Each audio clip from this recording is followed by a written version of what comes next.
English 101 online with Josh. The time to learn is now.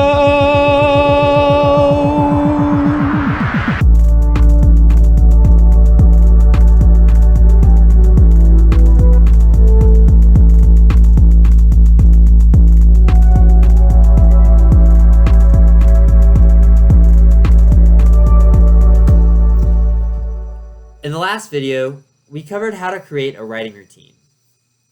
But once you're organized and sitting at your desk, you're left to face the blank page and a pressing question.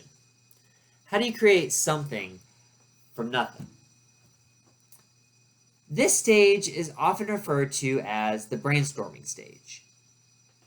When you think of brainstorming, the image that might come to mind is a little rain cloud raining out good ideas.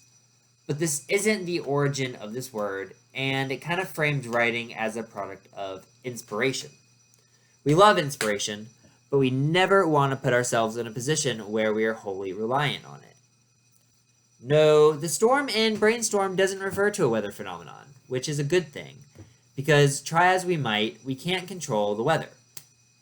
Instead, storm comes from military terminology, so like storming the beaches. The idea of brainstorming, then, is just to attack the writing task from many angles. When we're brainstorming, you should always have some goals for what you want to achieve with your writing. And from those goals, you should have some general guidelines for how to achieve them. In this class, those guidelines are given to you in the form of assignment descriptions and rubrics. Once you know the guidelines, you can begin to get creative within them. At this stage, it's important to quiet that filter in your minds and allow your imagination to go in surprising directions.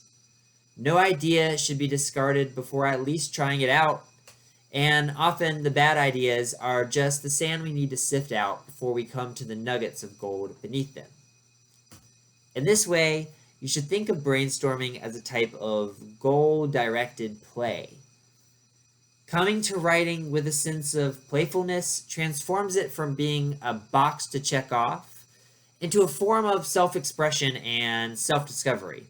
And honestly, it can be a lot of fun. So, here are some key strategies for brainstorming.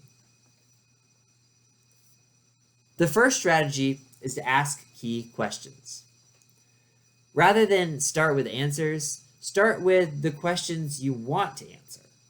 Create a list of 10 questions that you would like to answer in your paper. So, for example, when brainstorming for your literacy narrative, you might start with the broad question of, what experiences impacted my literacy?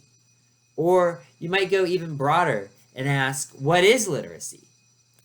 From there, you can hone in asking, how did this experience impact my literacy? Or what did I learn from this experience? You might ask, which parts of this experience were most meaningful? Or how can I break this experience down into its component parts? As the questions become more specific, you'll be honing in on key ideas that will form the basis of your paper. Another strategy is word association and mind maps. So in the center of a piece of paper, write out the main idea you want to explore, or maybe the main question that you have on your mind. So for the literacy narrative, you might start with literacy or literacy experiences. Branching out of that, you'd write down whatever phrases come to mind. Try to turn off your filter and fill up the page as quickly as possible. Even if 1 out of 100 ideas that you wrote down turns out to be useful, the exercise is still worth it. A third strategy is free writing and circling back. So once you're headed in a general direction, pick a focused topic and just start writing on the topic without stopping. After 5 minutes of writing, highlight the most interesting sentence that you wrote down and rewrite it at the top of a clean sheet of paper. From there, start with that idea as your focused topic and write for another 5 minutes. Rinse and repeat this until you have a bounty of good ideas. All right, there you have it. These are just 3 of an infinite amount of brainstorming strategies that are out there. Try them out, and if they work, keep it up. If they don't work, throw it away and try out a different one. And finally, remember that this part of the process, which we can call brainstorming or invention or even just play, isn't a one and done event.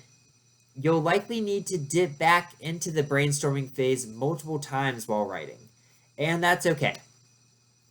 Writing is meant to be a fluid process. But once you've got some good ideas going, you can begin addressing the next major task of writing, which is planning out your paper. Thanks for listening, and I'll talk to you soon.